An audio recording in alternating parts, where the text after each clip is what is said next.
Assalamualaikum Ustaz. Waalaikumsalam. Izin bertanya, sabar dengan takdir Allah, semisal sakit yang sulit diobatin, sulit sembuh, dan ia selalu takut, apa yang harus dia lakukan?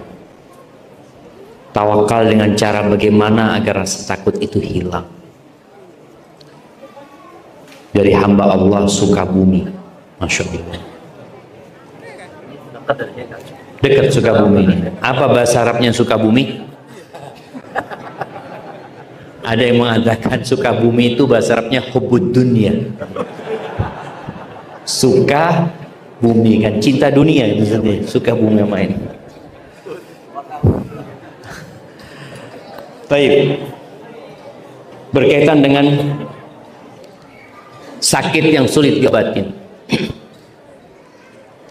ketahuilah di antara tanda cinta Allah kepada hambanya bukan malah dikasih kesehatan, bukan malah dilancarkan rizkinya, dimuluskan usahanya, diangkat jabatannya, enggak.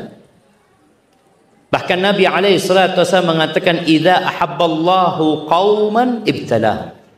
Kalau Allah cinta kepada suatu kaum, Allah kasih bala sama mereka. Dikasih bala. Kenapa? Orang itu ketika dikasih bala, kemudian dia berangkat ke dokter, dokter nggak mampu, dikasih obat juga nggak sembuh, kemana dia akan pergi? Allah. Artinya ada orang memang yang dipaksa sama Allah untuk kembali kepada Allah Azza wa Jalla. Ada orang yang dibiarkan sama Allah, dikasih sehat sama Allah, dikasih harta sama Allah. Itu yang namanya istidraj. Sampai Nabi SAW mengatakan, idza ra'aitallaha yu'til 'abda 'ala ma'asihi ma yuhib. Kalau engkau melihat Allah memberikan kepada satu hamba apa yang dia sukai dalam kondisi dia berbuat maksiat, jemaah, fa'lam annahu istidraj. Ketahuilah itu istidraj.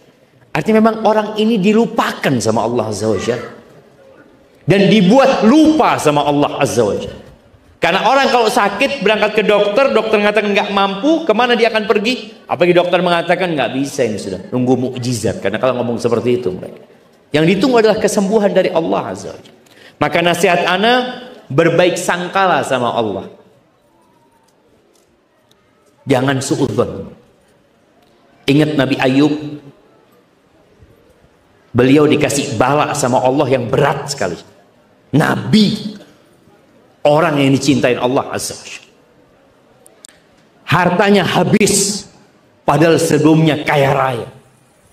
Anak-anaknya meninggal dunia, padahal mereka adalah belahan-belahan jiwanya Nabi Ayub alaihissalam. Ditambah lagi penyakit di badannya yang menjijikkan, yang menyebabkan manusia pergi meninggalkan beliau. Apa doa beliau? Wa ayyuba idh nada rabbahu anni massani ad-dur. Wa ayyub idh nada rabbahu anni massani ad-dur. Dan Nabi Ayub ketika beliau berdoa memohon kepada Allah, ya Allah, aku tertimpa penyakit, tertimpa bencana, bala, petaka, anni massani ad-durru wa anta arhamur rahimin, dan engkau adalah yang pengasih dari semua yang mengasihi. Itu harus ada di dalam hati kita. Allah lebih sayang sama kita daripada orang tua kita. Mungkin kalau orang tua itu kepingin anaknya nggak sakit kan, kepingin anaknya sembuh, kepingin anaknya sukses, kepingin anaknya dapat harta berlimpah ruah, kepingin semua kebaikan buat anaknya, kesenangan buat dia. Tapi ketika Allah kasih bala, ketahuilah Allah itu arhamur rahimin. Maka antum panggil Allah itu dengan nama-namanya yang indah. Panggil ya arhamar rahimin, wahai yang maha pengasih dari semua yang mengasihi. Irhamni ya Allah, kasihi aku ya Allah. Itu Nabi Ayub 18 tahun terkena penyakit itu, jamaah. Doanya wa anta arhamur rahimin, tetap nggak berubah. Maka berbaik sangkalah kepada Allah, dan bisa jadi penyakit ini memang untuk mengangkat derajatmu, untuk menghapuskan dosa-dosamu. Bahkan boleh jadi ini termasuk berbaik sangka sama Allah. Nabi alaihi salatu wasallam mengatakan, "Idza sabaqat lil abdi manzilatun indallah." Kalau Allah sudah tetapkan kedudukan buat hamba di sisi Allah di surga itu, yang tidak bisa dicapai dengan amalnya, Allah kasih balak dia di harta dan di dirinya.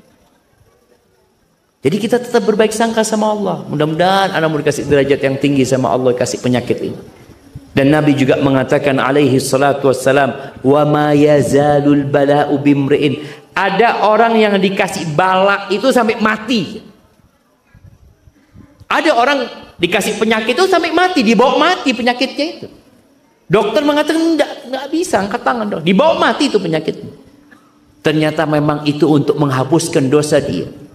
Sampai Nabi mengatakan hatta yamshiya 'alal ardi wa laysa 'alaihi khatiyah. Ada orang yang dikasih bala di muka bumi ini sampai dia berjalan di muka bumi ini nggak punya dosa. Setiap berbuat dosa dibersihkan dengan bala itu. Berbuat dosa bersihkan lagi sama bala itu. Karena ada yang penyakitnya sampai mati di bala. Maka berbaik sangka sama Allah Subhanahu wa taala. Adapun rasa takut ini bagaimana mengobatinya? Ganti takutmu kepada sesuatu menjadi takut kepada Allah Azza wa Jalla.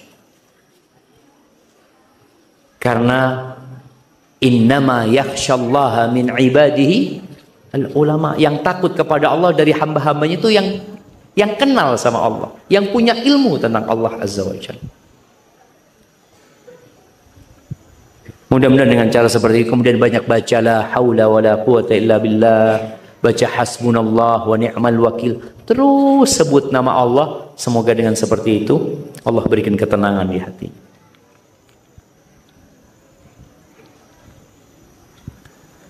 Afwan Ustaz, ana mau bertanya. Yang ana tahu, harta anak laki-laki merupakan masih milik ibunya walaupun sudah menikah. Bagaimana jika ana menggunakan harta ana untuk berbagi kepada mertua ana, tapi ibu ana kurang ridho dengan alasan mertua ana bukan kewajiban ana, dalam posisi mertua ana sudah tidak bisa bekerja. Berdosakah ana jika ana tetap membantu mertua ana tanpa sepengetahuan ibu ana? Syukron atas jawabannya. Assalamualaikum warahmatullahi wabarakatuh. Jamaah rahimakumullah, Nabi pernah mengatakan kepada seorang laki-laki, anta wa maluka li abi. Engkau bersama hartamu milik bapak. Milik dalam artian bapaknya ini bisa menggunakan harta anaknya dengan cara yang baik, selama tidak membahayakan anaknya. Bukan berarti anak kalau mau berbuat apa-apa harus izin sama bapaknya. Mamanya anak mau beli siomay, Pak, saya mau beli siomay Pak ya. Enggak. Sama ibunya enggak. Jadi silahkan antum berbuat dengan harta antum, tapi tetap berbakti kepada orang tua. Ketika orang tua butuh, silahkan orang tua ambil harta antum. Kasus tadi yang disebutkan ini kembali kepada falak tahamal aqobah. Orang itu harus menempuh jalan yang terjal. Anak ini kata ibunya apa? Kamu nggak kewajiban ngasih mertuamu. Betul. Apakah kewajiban kita memberi kepada kucing jamaah? Enggak kan? Tapi kita disuruh berbuat baik kepada semuanya. Mau mertua, mau tetangga, mau teman, bahkan kepada binatang pun kita disuruh berbuat baik jamaah. Oleh karena itu antum kalau ngasih mertua jangan orang tua tahu. Dan juga anak kasih tahu nih kepada yang laki-laki ini, kepada para suami, kalau ngasih orang tua antum juga nggak perlu istri antum tahu, karena diuji juga istri ini. Uang antum. Antum kasih sama orang tua, kasih sama keponakan, kasih sama saudara, kakak, adik. Istri bagaimanapun cinta sama harta. Betul ibu-ibu? Nah, makanya kalau mau ngasih nggak perlu istri tahu. Sebagaimana ketika antum mau ngasih mertua, nggak perlu orang tua antum tahu. Demi menjaga hati mereka. Orang itu kalau